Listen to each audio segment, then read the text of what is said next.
Every Oscar acceptance speech begins the same way. A grown adult clutches a gold statue, stares into a blinding spotlight, and forgets how to speak their native language. 30 years in the entertainment industry, and the podium reduces them to a shaking mess, reading off a crumpled napkin. The Academy spent millions producing this ceremony, and the emotional climax is always someone squinting at their own handwriting. The formula is ancient by now. Step 1. Thank your agent. Step 2. Thank God, in that order. Because even in moments of spiritual gratitude, the person who negotiates your back-end points comes first. Step 3. Pivot to something nobody in the audience was thinking about. Step 4. Cry. Step 5. Get played off by an orchestra pit that's been waiting for this moment with more enthusiasm than anyone else in the building. The agent thank you deserves its own analysis. There's a specific vocal register reserved for it. A kind of breezy, contractual warmth. I have to thank my incredible team at CAA. You have to. Legally, emotionally, or because they're watching from a table that cost $14,000. The gratitude is real in the same way a hostage video is real. The words are technically voluntary. The consequences of omitting them are well understood by everyone in the room. Then comes God, and God's position in the speech has shifted over the decades. In the 80s, God got top billing. By the 2000s, God moved to a middle slot between the cinematographer and a vague reference to everyone who believed in this project. Now God is essentially a footnote, wedged between the hair and makeup team and a streaming platform's head of original content. The Almighty gets the same airtime as a craft services mention, which feels appropriate for an industry that worships golden idols in a ceremony named after a nickname nobody can trace. The political pivot arrives like clockwork. Somewhere around the 40-second mark, the speech shifts. You can see it happen in real time. The eyes lift from the napkin, the voice drops half an octave, the statue gets repositioned from a trophy into a prop.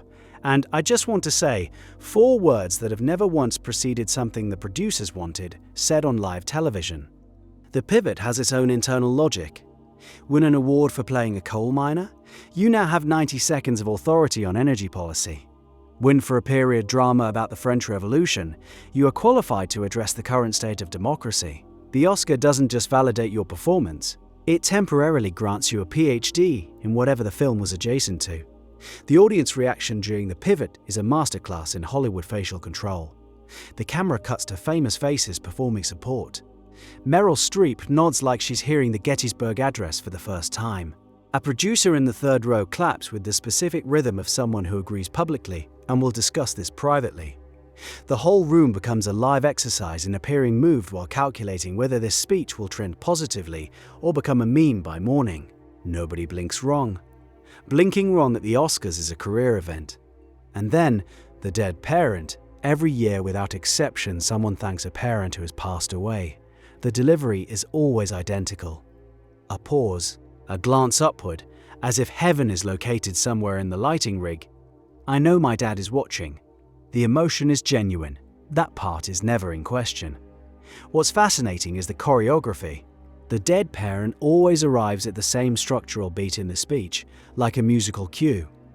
After the team thanks, after the political aside, right before the orchestra gets restless. The deceased loved one occupies a specific dramatic slot, and every winner finds it instinctively. Grief, even real grief, has learned to hit its mark. The I'm Living Proof section comes next. This is where the winner transforms from an actor into an inspirational poster. I'm living proof that a kid from a small town can make it. I'm living proof that if you just believe in yourself. The phrase has been deployed so many times it's lost all structural integrity.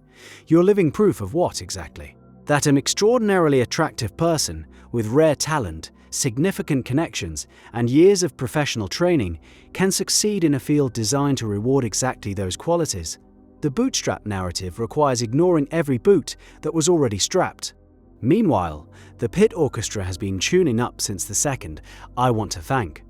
The conductor watches the speech like a sniper watches a target. There's a green light somewhere.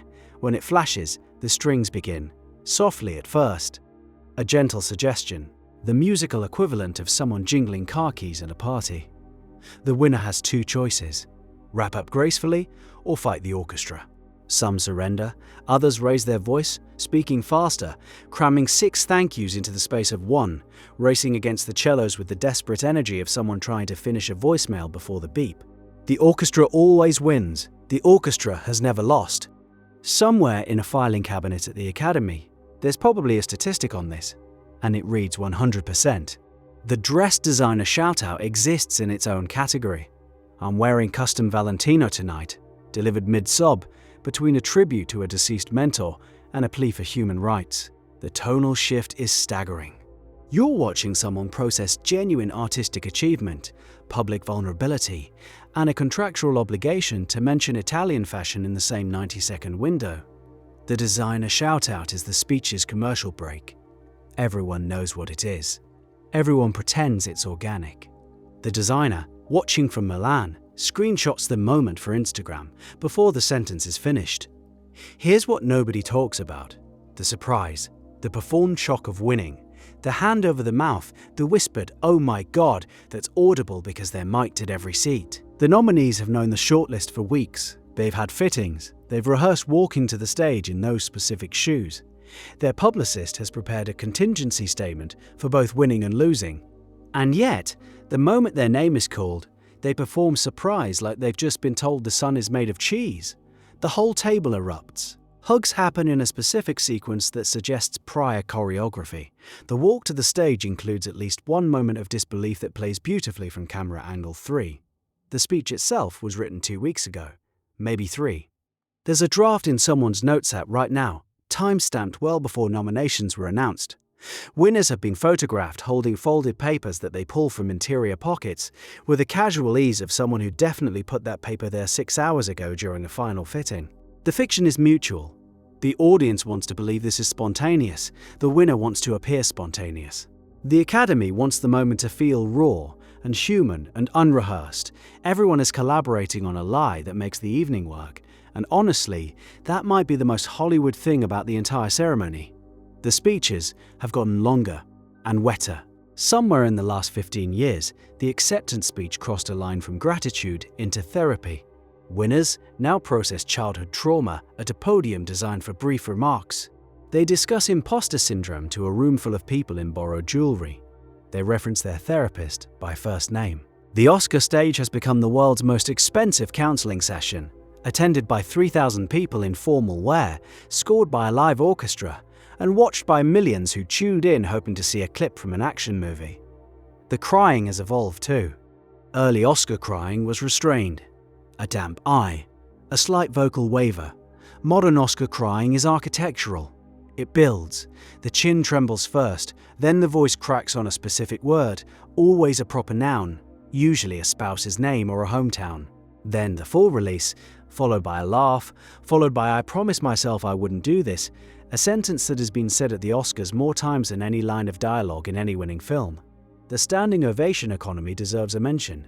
Standing ovations used to mean something. They were reserved for lifetime achievements and genuine upsets. Now every winner gets one. The audience rises like a congregation, and sitting becomes a political act. Remaining seated during an ovation at the Oscars is a declaration of war that entertainment journalists will decode for weeks. So everyone stands every time. The standing ovation has inflated into meaninglessness, a currency printed so freely it buys nothing. The wrap-up music starts again. The winner, mid-sentence about their grandmother's immigration story, hears the strings and makes a choice. They speed up. They skip 3 names on the napkin. They mouth, "I love you," to someone in the 4th row, who may or may not be their spouse. They hold the statue above their head, a gesture that means absolutely everything and nothing simultaneously. They exit stage left. The presenter returns, reads a teleprompter joke about the speech's length, and introduces the next category. Backstage, the winner enters the press room still flushed, still holding the napkin, and a reporter asks them to summarize their feelings. In one word, they say surreal. They always say surreal. The word has been the backstage answer at the Oscars for so long it should be engraved on the statue itself. A golden man, holding a sword, standing on a reel of film with surreal etched into the base. At least that would be honest. And honesty, at the Oscars, is the one performance nobody's quite figured out how to deliver.